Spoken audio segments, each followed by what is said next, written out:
है ना, इंग्लिश में भी होने चाहिए, मजाक नहीं लेना चाहिए, पढ़ते रहो थोड़ा थोड़ा, क्या है, महीने में 2-4 दिन, है ना। दे बेटा बुक दे।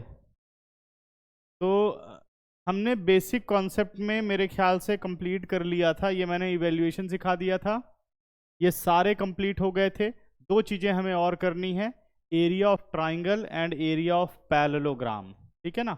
हाँ बुक दे बेटा जरा, हाँ अभी करना है हमें area of triangle and area of parallelogram, ठीक है ना। ऑब्जर्वेशन के हमारे 2 पॉइंट्स अभी रह गए थे, areas of triangle and areas of parallelogram. और ऑब्जर्वेशन पॉइंट कितने खत्म हो गए थे, 4-5 खत्म हो गए थे ना। हाँ अब आ जाओ 6 पर, ऑब्जर्वेशन पॉइंट नंबर 6। तो 6 नंबर पॉइंट कहता है कि हमें निकालना है areas of parallelogram, areas of parallelogram.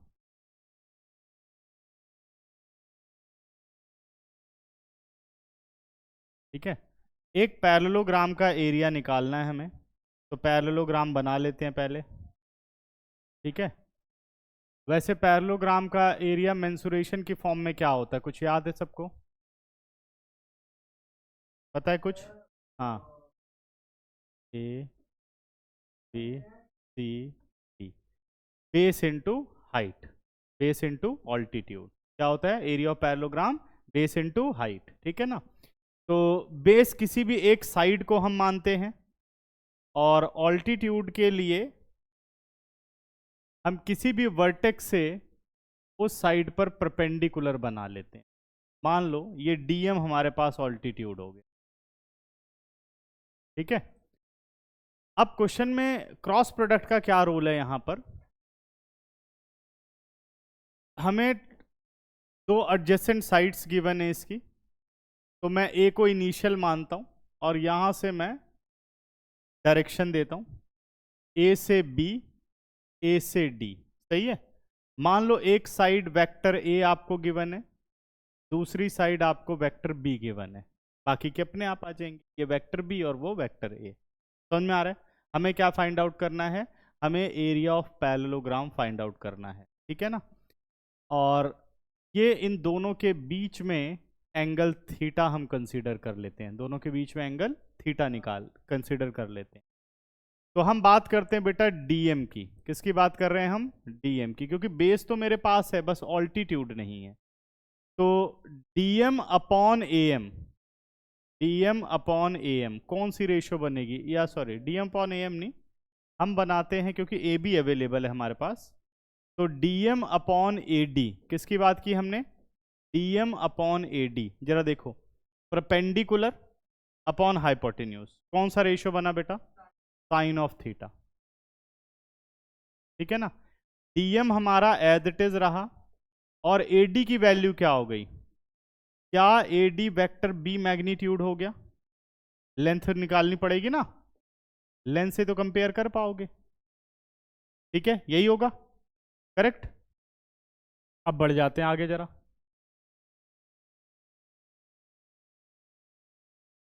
तो डीएम की वैल्यू हमारे पास आ गई, vector B magnitude sine of theta, vector B magnitude sine of theta.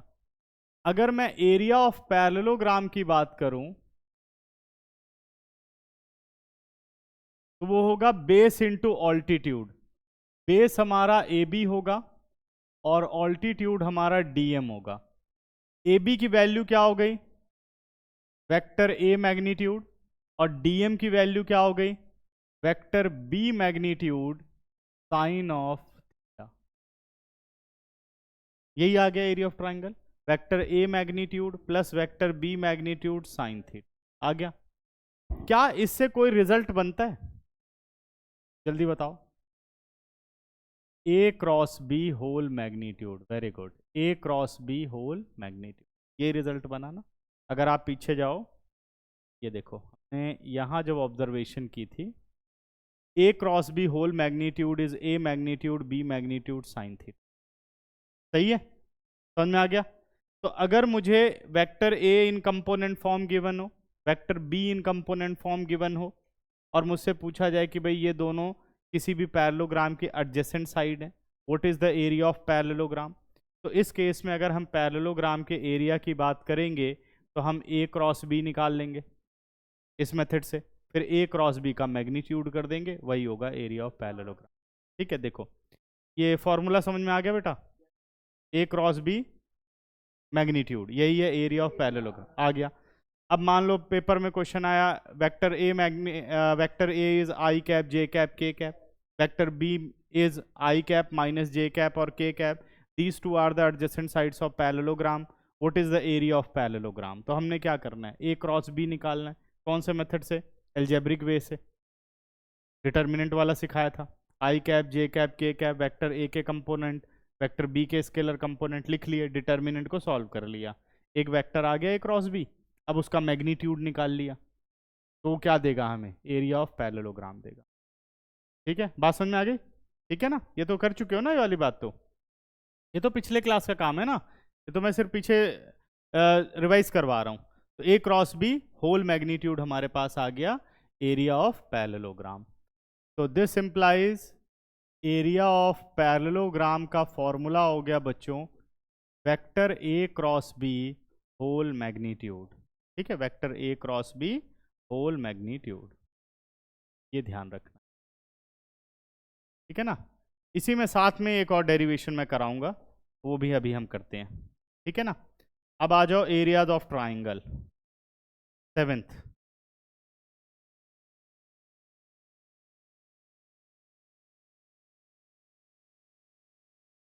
Area of triangle, अब ट्राइंगल की बात कर लेते हैं।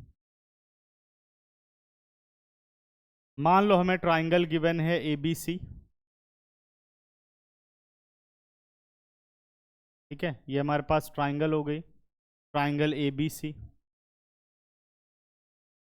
ट्राइंगल का एरिया निकालने के लिए भी हमें क्या चाहिए बेटा, ऑल्टीट्यूड, है ना, क्योंकि ट्राइंगल का फॉर्मूला क्या होता है, हाफ बेस इनटू हाइट। ये हमने ऑल्टीट्यूड बना लिया ए एम, ये एंगल 90 डिग्री और ये हमने एंगल ले लिया थीटा। सही है, अब इसमें भी क्या बोलेगा कि उस ट्राइंगल का एरिया बता दो जिसकी दो साइड गिवन है, वेक्टर ए और वेक्टर बी। हमसे क्या पूछ रहा है, एरिया ऑफ ट्राइंगल बता दो। तो हम क्या करेंगे, यहाँ से हमने फिर से ए को इनिशियल माना, ए से बी डायरेक्शन, सॉरी बी से सी, बी से ए और फिर सी से ए। ठीक है, डायरेक्शन लगा दी, जरूरत नहीं है वैसे, बिना उसके भी काम हो जाएगा। ठीक है, अब बढ़ते हैं आगे। एरिया ऑफ ट्राइंगल निकालने के लिए क्या चाहिए, half base, base B C हो जाएगा, वो तो हमारे पास है A magnitude into A M altitude. A M मेरे पास नहीं है, तो ए एम को हम कहाँ से अरेंज करेंगे, ए और बी की हेल्प से अरेंज कर लेंगे।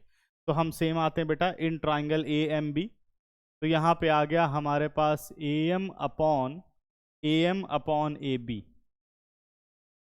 इज इक्वल टू क्या बन गया, sine theta.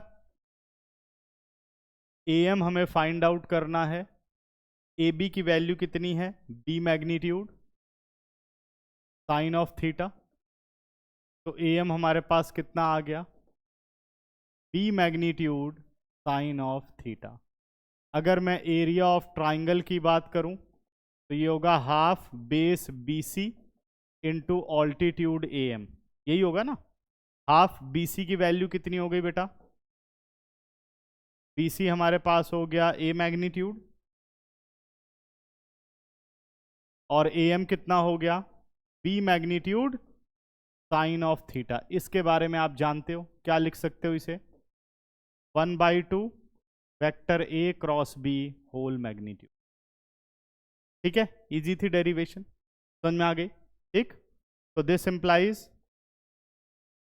Area of triangle is 1/2 vector A cross B whole magnitude, vector A cross B whole magnitude.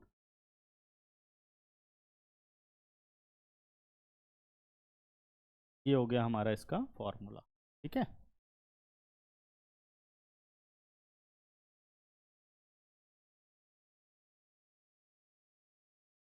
Area of triangle हो गई हमारे पास खत्म। समझ में आया यहाँ तक, नोट कर लिया सबने? चलें आगे। अब आ जाओ area of parallelogram in terms of its diagonal या बाय यूजिंग डायगोनल। ये क्वेश्चन काफ़ी इंपॉर्टेंट है। वैसे तो आपको डायरेक्ट फॉर्मूला ही इस्तेमाल करना है, बट मैं इसकी डेरिवेशन कर रहा हूँ, ठीक है ना। तो areas of parallelogram by using its diagonal, areas of parallelogram by using diagonals, ठीक है। Areas of parallelogram by using diagonals, most important concept है ये, ध्यान रखना है, यहाँ मार्क, ठीक है, ये याद रखना है। पहले डेरिवेशन देख लेते हैं उसके बाद, ठीक है ना। बाकी तो आपको डायरेक्ट फॉर्मूला ही इस्तेमाल करना। मान लो हमारे पास ये एक पैरेललोग्राम हो गया, ज्योमेट्री का यूज़ देखोगे तुम लोग कई जगह, मतलब क्वेश्चन आ सकते हैं पेपर में जहाँ प्रॉपर ज्योमेट्री लगानी पड़ेगी आपको, ठीक है। ये पैरेललोग्राम हो गया और इस पैरेललोग्राम के हम डायगोनल्स बना लेते हैं। डायगोनल D1 और ये हो गया बच्चों डायगोनल D2, डायगोनल D1 और डायगोनल D2। हमें क्वेश्चन के अंदर सिर्फ डायगोनल D1 और D2 दिया होगा, कहेगा find the area of parallelogram if diagonals of parallelogram are this one. मान लो वेक्टर ए वेक्टर बी उसको रिप्रेजेंट कर रहा है, ठीक है ना, ऐसे आएगा, ठीक। साइलेंट कर लो फोन। ये हो गया हमारे पास ए बी सी और डी। अब डायरेक्शन की तरफ चलते हैं। ए को बेटा इनिशियल माना, ए से हम गए बी, ए से हम गए डी और ए से हम गए सी, सही है ना। अब ट्राइंगल लॉ के अकॉर्डिंग बाकी की डायरेक्शन बना लो, ए से बी, बी से सी, तो ठीक है ये वाली, ए से बी, बी से डी, करेक्ट है, समझ गए। अब यहां पर मैं कंसीडर कर लेता हूं वेक्टर ए और यहां पे हो गया वेक्टर बी। अगर एरिया ऑफ पैरेललोग्राम की बात करें तो क्या होगा, ए क्रॉस बी होल मैग्नीट्यूड, यही होगा ना अगर हम कंसीडर करें तो। लेकिन हमें गिवन है डायगोनल D1 और डायगोनल D2, ठीक है ना। अब हम अपने पुराने फॉर्मूले की हेल्प से D1 और D2 में कन्वर्ट करते हैं, देखते हैं क्या नया फॉर्मूला बनता है, ठीक। तो सबसे पहले आ जाते हैं बेटा इन ट्राइंगल ए बी सी, किस में आ गए, ए बी सी में। ए बी सी में बात करूं तो vector A B plus vector B C is equal to vector A C. This implies vector A B को क्या लिख सकते हो, वेक्टर ए बी को वेक्टर ए लिख सकता हूं, वेक्टर बी सी को क्या लिख सकते हो, वेक्टर बी सी को मैं वेक्टर बी लिख सकता हूं, सही है। और इज इक्वल टू ए सी को क्या लिख सकता हूं, डायगोनल D1 लिख सकता हूं, ठीक है ना। ये एक रिजल्ट आप रखो क्योंकि हमें इन सब की वैल्यूज निकालनी पड़ेगी। फिर आ जाओ in triangle A B D, A B D की बात करें तो vector A B plus vector B D is equal to vector A D. अच्छा, वेक्टर ए बी की क्या वैल्यू होगी, vector A B is vector A, vector B D की value क्या हो गई, वेक्टर D2, और वेक्टर ए डी की वैल्यू क्या हो गई, vector A D is vector B हो गया, सही है। फर्स्ट इक्वेशन से क्या वेक्टर बी की वैल्यू को इक्वेशन 1 में रख सकते हैं, रख देते हैं, है ना। ये आ गए हमारे पास second result from first and second.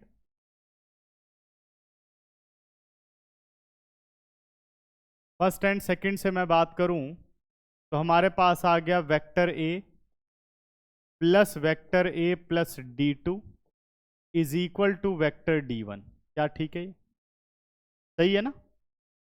अब वेक्टर ए और वेक्टर ए क्या बन गया, ट्वाइस ऑफ वेक्टर ए बन गया, ये आ गया vector D1 minus vector D2, ठीक है।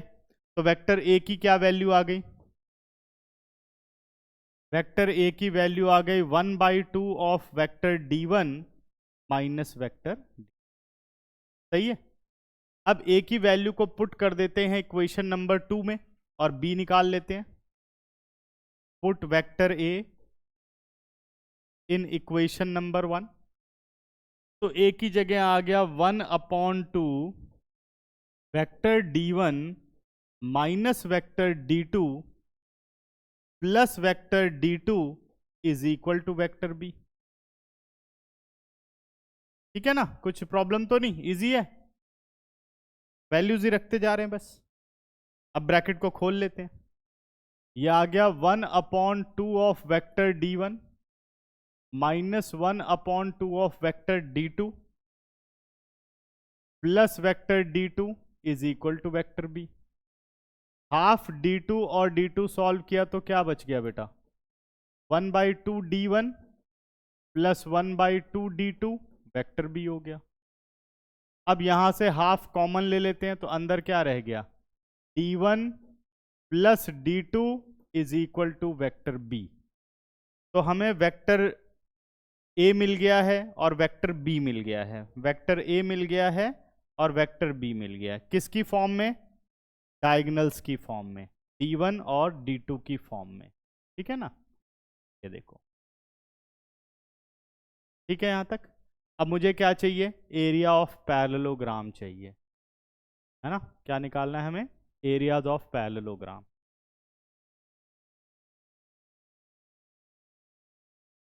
तो एरियाज ऑफ पैरेललोग्राम का फॉर्मूला आपने पढ़ा, vector A cross B whole magnitude.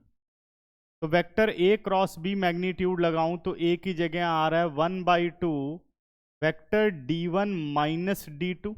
देखो जरा ध्यान से, वेक्टर d1 माइनस d2 और क्रॉस वेक्टर b कितना आ रहा है? Half vector d1 plus vector d2। क्या यहां तक ठीक है? और ये हो गया इसका मैग्नीट्यूड।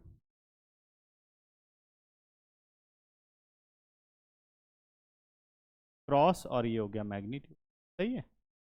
तो स्केलर मल्टीपल 1/2 भी है और स्केलर मल्टीपल दूसरा वाला 1/2 भी है। तो दोनों मल्टीप्लाई होके कितना बन गया? 1/4। इन तो मल्टीप्लाई कर सकते हैं ना। ठीक है, इसको सेपरेट किया, यह आ गया 1/4 vector d1 minus d2 cross vector d1 plus vector d2। बच्चों अब ध्यान देना, अब हम लगाने चल रहे हैं डिस्ट्रीब्यूटिव लॉ। ठीक है ना, क्रॉस प्रोडक्ट का। कुछ याद है क्रॉस प्रोडक्ट के लॉ के बारे में? आई कैप और आई कैप, जे कैप और जे कैप में समझाया था कुछ, एंगल को लेते हुए उनके बीच में। ठीक है ना, अभी समझते हैं इस बात को। ठीक है, दिख रहा है ना सब सही? तो 1/4 एज इट इज। अब देखो ब्रेक करना शुरू कर रहा हूं, प्रोडक्ट करके नहीं दिखाऊंगा, समझ जाओगे तुम लोग। Vector d1 cross vector d1, same vector के बीच में एंगल कितना होता है? लिखो मत अभी, 0। तो d1 क्रॉस d1 कितना हो गया? Null vector. नल वेक्टर हुआ ना, तो d1 क्रॉस d1 हो गया हमारा नल वेक्टर। दूसरा क्या आ गया? d1 क्रॉस d2, है ना, ये तो ऐसे ही रहेगा, इसका कुछ नहीं होगा। फिर आ जाओ d2 क्रॉस d1। अब क्या हुआ? d2 cross d1 minus d2 cross d1 और minus null vector d2 cross d2। लिखने की जरूरत है? सबको समझ में आ रहा है? अब नल वेक्टर किसी में ऐड करो, नल वेक्टर किसी में सब्ट्रैक्ट करो, क्या रिजल्टेंट वेक्टर पे कोई फर्क पड़ेगा? नहीं, एज इट इज। अच्छा, यहां कुछ नोटिस करने लायक बात है, जल्दी बताओ। हाँ सोचो सोचो, फटाफट सोचो, चल। हाँ अनन्या बताओ। अपोजिट डायरेक्शन में बेटा, ठीक है, और cross product not commutative, A cross B is not equal to B cross A. सही है। तो अगर मैं मान लो d1 cross d2, d2 cross d1 को d1 क्रॉस d2 लिखूं तो बाहर माइनस आएगा, वो माइनस और ये माइनस क्या होगा? समझ में आ गया? तो अब आ गए हम, it is equal to 1/4 d1 cross d2 plus d1 cross d2।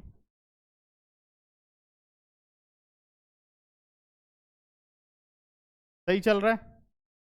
ठीक है ना?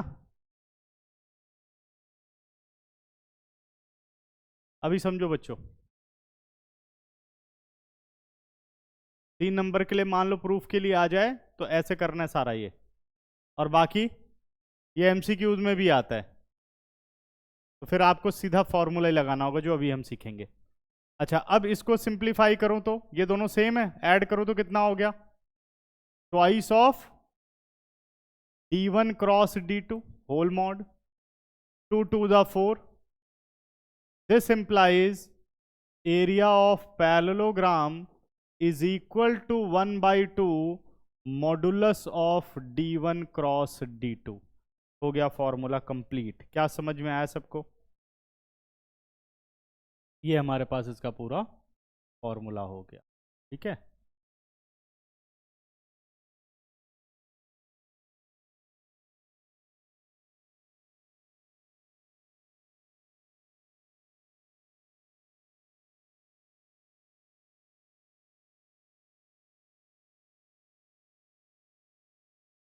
अब याद हो जाएगा। अब हमें जब क्वेश्चन आएगा, मान लो क्वेश्चन आता है एमसीक्यू या 2 नंबर का, डायगनल्स हमें गिवन होंगे, तो हम सीधा क्या करेंगे? d1 cross d2 whole magnitude divided by 2। समझ में आ गया? कोई डाउट तो नहीं? ये पूरी की पूरी इसकी डेरिवेशन है। अगर 3 नंबर का आएगा तो फिर डेरिवेशन करनी है। ठीक है, अगर वेक्टर नहीं देगा तो। करेक्ट। चलें अब आगे। तो ये सारा हो गया खत्म बेटा। इसके बाद प्रॉपर्टी नंबर 3 है डिस्ट्रीब्यूटिव लॉ। डिस्ट्रीब्यूटिव लॉ वैसे देख ही चुके हो, बताने की जरूरत है? जैसे ब्रैकेट खोलते हो सॉल्व कर लेना वैसे। जैसे मान लो बाहर लिखा है वेक्टर ए क्रॉस अंदर बी प्लस सी लिखा है, अगर लेफ्ट साइड पर वेक्टर ए है तो A cross B plus A cross सी। ठीक है ना, लिख देता हूं, डिस्ट्रीब्यूटिव लॉ भी लिख ही देते हैं।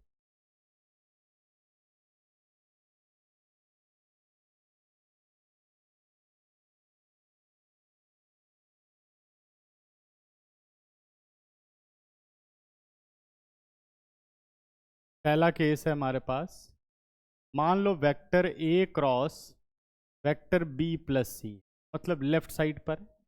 तो जब भी आपको ओपन करना है ए को लेफ्ट पर ही रखना है, A cross B plus A cross C, क्योंकि A cross B is not equal to B cross A cross C is not equal to C cross A. ठीक है, कुछ मैट्रिसेस जैसा ही हो गया है ना। अगर मान लो वेक्टर ए प्लस बी है हमारे पास, क्रॉस वेक्टर सी है, अगर अब ओपन करना है तो क्या बनेगा? वेक्टर ए क्रॉस सी बनेगा प्लस वेक्टर बी क्रॉस सी बनेगा। इस तरीके से हम डिस्ट्रीब्यूटिव लॉ अप्लाई करते हैं। ठीक है ना। और अगर मान लो हमारे पास कोई स्केलर मल्टीपल है, lambda multiply with A cross B, भाई इन दोनों का क्रॉस प्रोडक्ट निकाल के लैम्डा से मल्टीप्लाई कर लें, या लैम्डा को किसी भी एक वेक्टर से मल्टीप्लाई करके नया वेक्टर बना करके फिर क्रॉस प्रोडक्ट निकाल लें। ठीक है, लैम्डा सबको याद है कैसे मल्टीप्लाई होता है ना? Vector with scalar multiple. क्या क्या असर डालता है वेक्टर स्केलर मल्टीपल से जब मल्टीप्लाई होता है? तो वेक्टर पे क्या फर्क पड़ सकता है? उसका मैग्नीट्यूड बढ़ सकता है, कम हो सकता है, डायरेक्शन सेम हो सकती है या अपोजिट हो सकती है, depend on sign of lambda. ठीक है ना, करेक्ट। तो सारा का सारा क्रॉस प्रोडक्ट का बेसिक कॉन्सेप्ट हो गया खत्म। पीछे कुछ नोट करने को तो नहीं है, सब हो गया। बढ़ूं आगे। अब आ जाओ एग्जाम्पल नंबर 22 पर। Example number 22,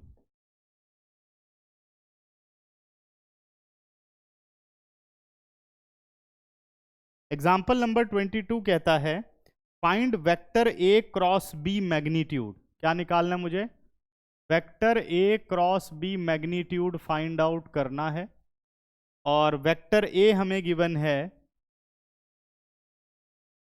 2i cap plus J cap plus 3k cap.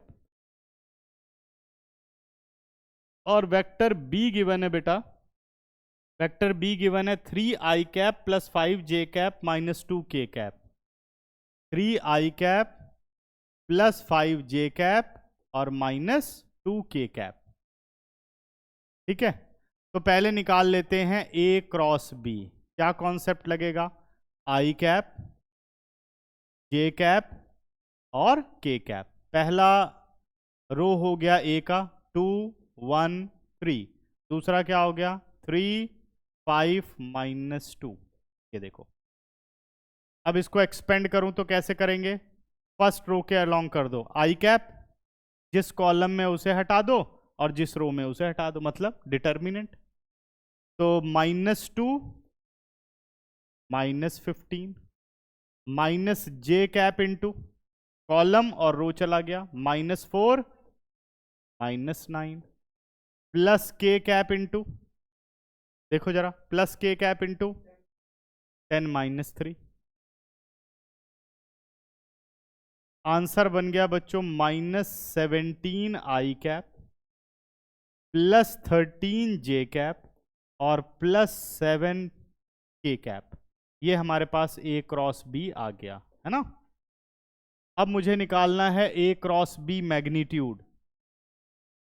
तो vector A cross B magnitude, तो square root of sum and square of scalar component, 17 का स्क्वायर यानी माइनस, अभी लिख दे रहा हूं -17 स्क्वायर, ये सब डायरेक्ट कर सकते हो, 13 स्क्वायर और लास्ट है हमारा 7 स्क्वायर। सॉल्व करिए बेटा। 17 का स्क्वायर 289, 13 का 169 प्लस 49, 9 9 18 और 9 27, 4 2 6 2 8 और 8 16 और 1 1 2 और 16 हो गया ना। कितना हो गया? 507। गलत आ रहा है इसका मतलब, रुक जा। तो ये ठीक है ना, 9 9 18 और 9 27, 2 हो गया, 6 और 6 12 8 20 हुए ना, 20 हुआ, 2 2 4 और 1 5, ठीक है 507। ठीक है, समझ गए। अब आ जाओ एग्जाम्पल नंबर 23, इसको करें। ठीक है, एग्जाम्पल नंबर 23 से पहले हम एक कॉन्सेप्ट पढ़ेंगे, इसीलिए मैंने उसको साथ में नहीं पढ़ाया, इस एग्जाम्पल के लिए पढ़ेंगे पहले। Unit vector perpendicular to vector A and B, find unit vector perpendicular to vector A and vector B, vector A and vector B. Unit vector perpendicular to vector A and vector B, ठीक है ना, ये concept करते हैं।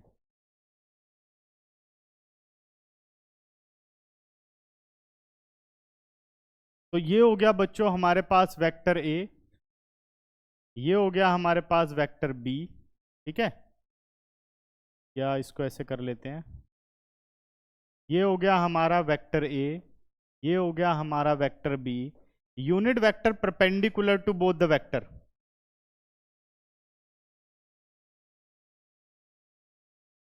N cap, याद आया कुछ?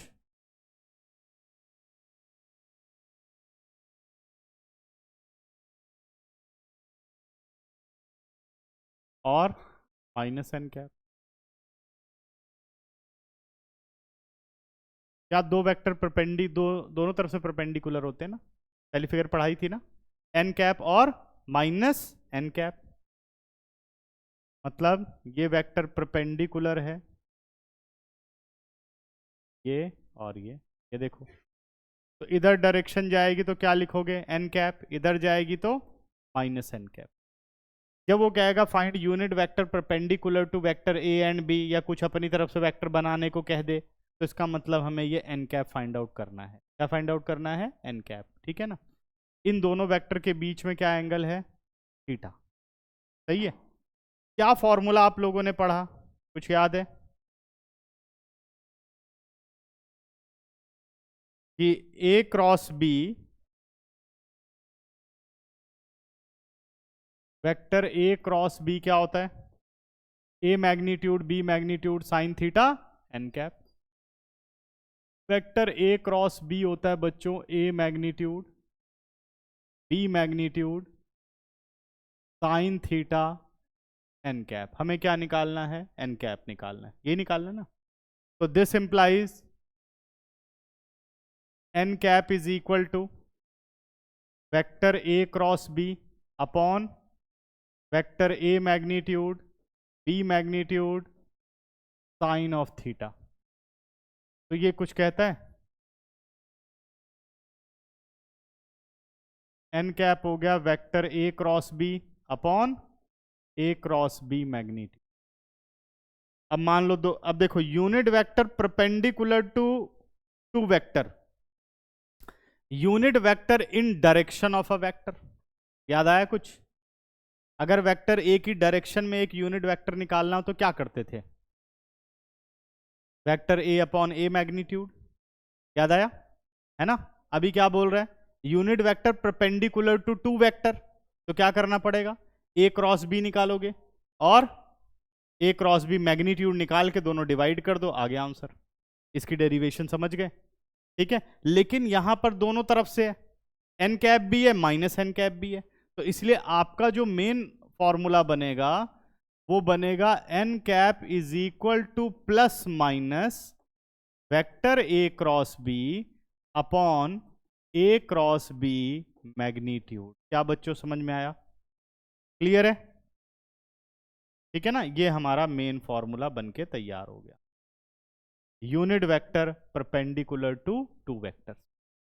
ठीक है, plus minus A cross B upon A cross B magnitude.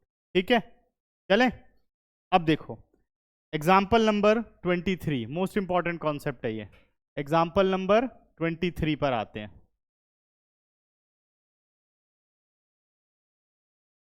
देखो क्या बोलता है 23, कह रहा find a unit vector perpendicular to each of the vectors vector A plus B and A minus B. Vector A और वेक्टर बी हमें given है, vector A और वेक्टर बी हमें गिवन है। ठीक है ना? चलो समझते हैं इसको। अंश, पढ़ने में ज़्यादा ध्यान लगाओ। मुझे कुछ ऐसा लग रहा है कि सबके सब ऐसे हो कि कितनी तेजी से नोट कर लें। जो नहीं कर पा रहा कोई बात नहीं, उसको नहीं भागने की जरूरत है, वो आराम से अपना पहले समझे बात को। मैथ समझने का खेल है, नोट करने का नहीं। ठीक है, तो एग्जाम्पल नंबर 23, जिसको आदत है भाई वो नोट भी कर ले रहा है, समझ भी ले रहा है, वो अच्छी बात है। जिसको नहीं है कोई बात नहीं, अभी आदत मत सुधारो। वेक्टर ए हमारे पास आ गया बेटा आई कैप, वेक्टर ए आ गया हमारे पास आई cap plus J cap plus के कैप, और वेक्टर बी आ गया हमारे पास आई कैप प्लस 2 जे कैप और प्लस 3 के कैप। ठीक है ना? कह रहा है हमें यूनिट वेक्टर चाहिए जो ए प्लस बी और ए माइनस बी पर परपेंडिकुलर हो। तो यानी पहले तो ये दो वेक्टर पता होने चाहिए, तो पहले उसको लेट कर लेते हैं वेक्टर सी। वेक्टर सी को हमने क्या मान लिया? Vector A plus B. निकालो बेटा वेक्टर सी। वेक्टर सी की वैल्यू कितनी आ गई? 2 आई कैप प्लस 3 जे कैप प्लस 4 के कैप। ठीक है, और वेक्टर डी को मान लेते हैं वेक्टर ए माइनस बी। चलो निकालो वेक्टर डी कितना आएगा। वेक्टर डी आ गया 0 आई कैप और प्लस माइनस जे कैप और -2 के कैप। आ गया? क्या मिल गया हमें? सी मिल गया, डी मिल गया। अब पहले निकालना पड़ेगा सी क्रॉस डी, क्योंकि फॉर्मूला क्या है? A cross B upon A cross B magnitude. तो निकाल लेते हैं C cross D. C cross D का मतलब क्या निकाल रहा हूं? A plus B cross A minus B, यही निकाल रहा हूं ना। तो निकालते हैं इसे। ये आ गया बेटा आई कैप जे कैप और के कैप। तो स्केलर कंपोनेंट पहले हो गए सी के 2 3 4 और डी के हो गए 0 -1 -2। चलो इवेल्युएट कर लेते हैं इन्हें। ठीक है,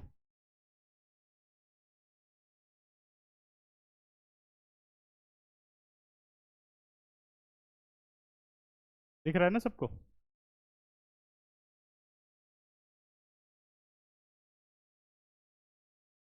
अब इसे इवेल्युएट करो तो क्या आंसर बनेगा? आई कैप कॉलम और रो -6 + 4, सीधे लिख दूं -6 + 4 कितना आ गया? -2 है ना। माइनस जे की बात करूं तो कॉलम और रो चले गए -4 और 0 -4 प्लस के कैप की बात करें तो क्या आ जाएगा आंसर? -2 और 0। तो फाइनल आंसर क्या बन गया? -2 आई कैप 4 जे कैप और -2। अब निकाल लो C क्रॉस D मैग्नीट्यूड कितना आ गया बेटा?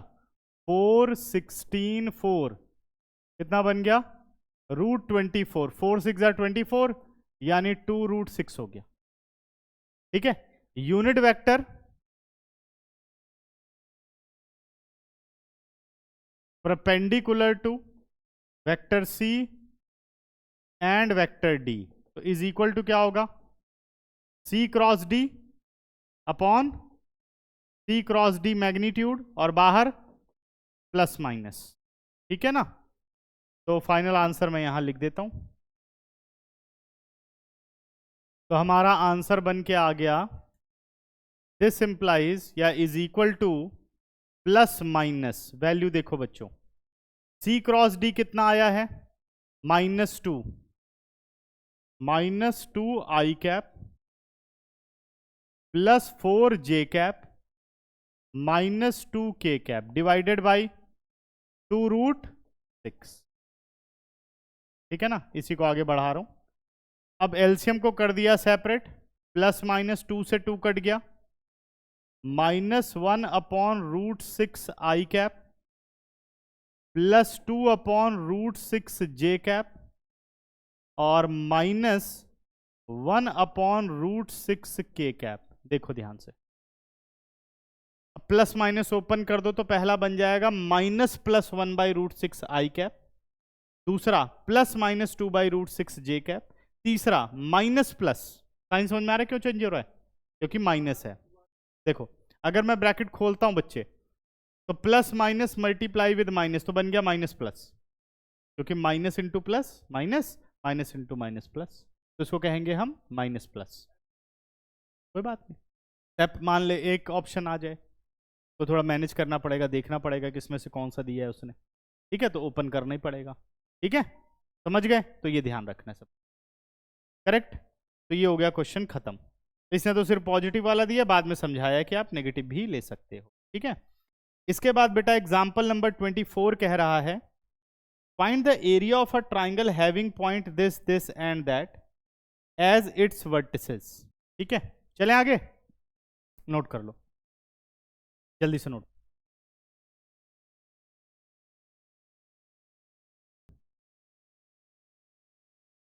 अगला चलते हैं बेटा, नेक्स्ट क्वेश्चन आ गया हमारा एग्जाम्पल नंबर 24 पर आ जाओ। Example number 24।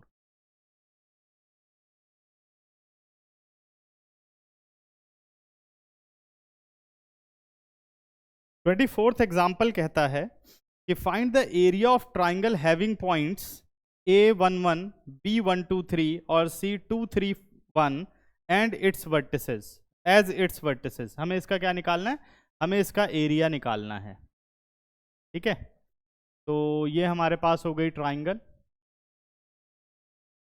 जिसकी वर्टेक्स हमारे पास है A विद कोऑर्डिनेट 1 1 1, B के कोऑर्डिनेट हो गए 1 2 3, C के कोऑर्डिनेट हो गए 2 3 और 1। ठीक है, अब बेटा एरिया निकालने के लिए क्या चाहिए? दो एडजेसेंट साइड के पोजीशन वेक्टर चाहिए बस। तो B को इनिशियल मान लेता हूं, BA BC और फिर CA। ठीक है ना, क्लियर है? यहां से कोई भी दो साइड निकाल लेते हैं वेक्टर फॉर्म में। तो कौन सा मेथड लगेगा? 2 पॉइंट फॉर्म, याद आया? वेक्टर BA तो position vector of A minus position vector of B कितना आ जाएगा? 1 - 1 0 आई cap, 1 minus 2 minus j cap, 1 minus 3 minus 2 के कैप। इसके बाद निकालो वेक्टर BC।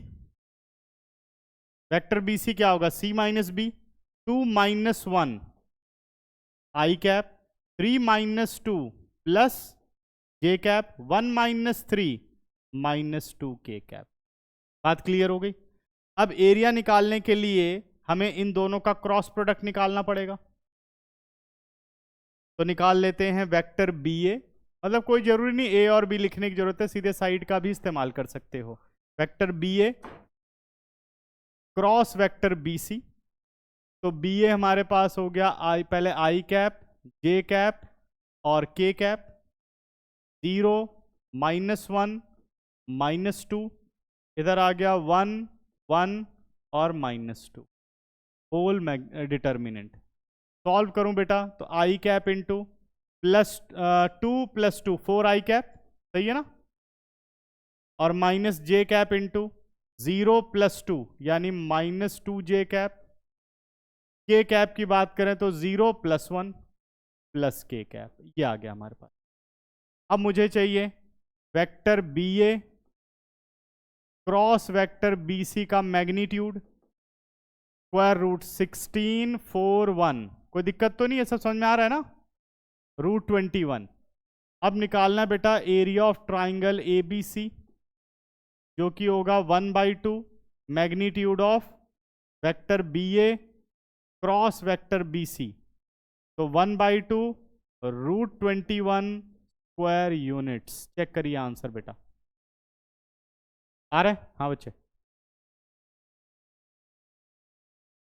वो कुछ नहीं हो तो नेम ऑफ ट्राइंगल है, समझ गया? तो वो तो वेक्टर के लिए आपको इसका काम है, बाकी नेमिंग कैसे भी ABC BCA उससे फर्क नहीं पड़ेगा, ठीक है?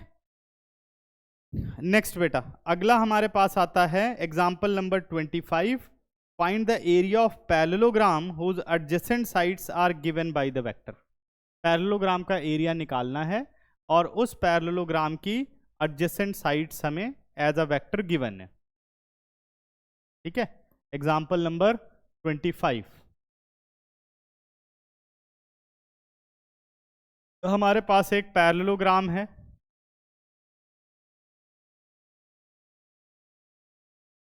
ABCD,